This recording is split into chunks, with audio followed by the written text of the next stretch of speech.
decision based on mistake? I think the use of the public safety exception here. I understand why there's a strong desire to do that, and I think the issue with respect to potential other weapons being out there, other bombs, also the government wanting to explore the links to potential foreign terrorists that might have trained them to do it or may have assisted them in some way. I think it makes a lot of sense to try and nail that down. But I don't think this isn't an open-ended exception for them. I think sooner with the Mirandizing process.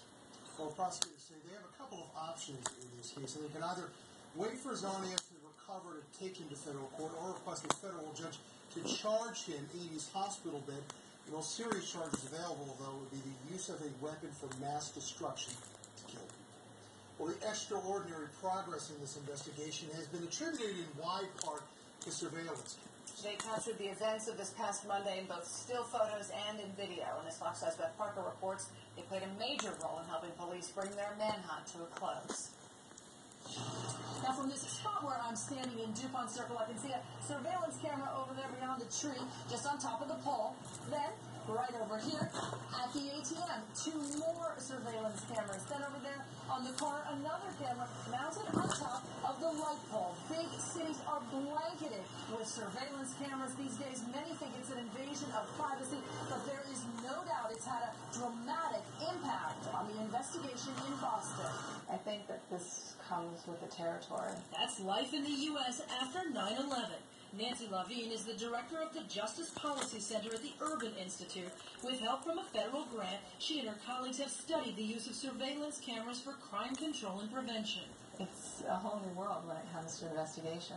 The investigation in Boston has made that even clearer. Surveillance video shows the explosions, the device, and the suspects. Investigators used video and pictures from private businesses and individuals. Lavine studied public cameras. In some cities and some neighborhoods, we found that the cameras had a big impact on crime and a cost-beneficial one, but it wasn't universal. That's because crime doesn't always occur near a camera, and even when it does, many cameras are not actively monitored. Some are not properly maintained. The FBI values surveillance cameras enough to put a tutorial for business owners on its website. The CCTV system might even help solve a terrorist attack.